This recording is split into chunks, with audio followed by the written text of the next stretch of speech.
दोस्तों आप लोग देख रहे हैं राइजिंग भोजपुरी और राइजिंग भोजपुरी में आप लोगों का बहुत बहुत स्वागत है। दोस्तों खेसारी लाल यादव और नीलम गिरी का एक और शानदार गाने का वीडियो का शूट हो चुका है, जिसका शूटिंग के वक्त का तस्वीर भी सामने निकल कर आया हुआ है। तो उसके बारे में हम लोग बात करते हैं, लेकिन दोस्तों उससे पहले आप लोगों को बता दें कि होली का माहौल चल रहा है और इसी होली के बीच एकदम कॉमेडी से भरपूर एक बहुत ही शानदार गाना मनी मिराज का एक गाना रिलीज हुआ है त्रिमूर्ति म्यूजिक वर्ल्ड से, जिस गाने का नाम है दोस्तों होली में रील कैसे बनाई, जो कि इस गाने को मुकुल सिंह के साथ गाई है शिल्पी राज। और दोस्तों ये गाना एकदम कॉमेडी से भरपूर है, समझिए कि एकदम जैसे मनी मिराज का वीडियो आप लोग देखते हैं कुछ उस तरीके का इस गाने को सुनने के बाद आप लोगों को मजा आने वाला है, क्योंकि इस वीडियो में मनी मिराज का पूरा टीम है, बनू दी ग्रेट इस वीडियो में नजर आई है। तो बहुत ही शानदार गाना है दोस्तों। इस गाने को लिखे हैं बिट्टू तिवारी, गुलाम अली इस गाने के म्यूजिक डायरेक्टर है और त्रिमूर्ति म्यूजिक वर्ल्ड से दोस्तों ये गाना रिलीज हो चुका है। कुमार आलम जी इस गाने के प्रोड्यूसर है और इस कंपनी के मालिक। भाई इतने जबरदस्त गाने इस कंपनी से रिलीज कर रहे हैं, मतलब समझिए कि काफी कम गाने इस कंपनी से रिलीज होते हैं, लेकिन जो भी गाने रिलीज होते हैं उस गाने में एकदम भाई दम होता है, क्या लेवल के गाने होते हैं। तो जाइए इस गाने को सुनिए। गाने का नाम है होली में रील कैसे बनाई, जो कि त्रिमूर्ति म्यूजिक वर्ल्ड से दोस्तों ये गाना रिलीज हो चुका है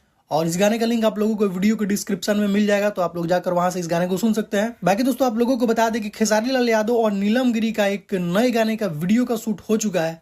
देख सकते हैं ये दोस्तों तस्वीर सामने निकल कर आया हुआ है खेसारी लाल यादव और नीलम गिरी का। और कल आप लोगों ने एक रील भी देखा होगा खेसारी लाल यादव और नीलम गिरी का कोलैब करके, जो कि एक नए गेटअप में नजर आ रहे थे। तो उसी गेटअप में देख सकते हैं ये तस्वीर सामने निकल कर आया हुआ है और डीजे खेसारी फिल्म का एक गाना शूट हुआ है कल। तो उसी गाने के शूटिंग के वक्त का वो रील था, जो की डीजे खेसारी फिल्म में आप लोगों को देखने को मिलेगा। तो यही कुछ अपडेट है दोस्तों अभी का। तो इस वीडियो में सिर्फ इतना ही, मिलते हैं नेक्स्ट वीडियो में।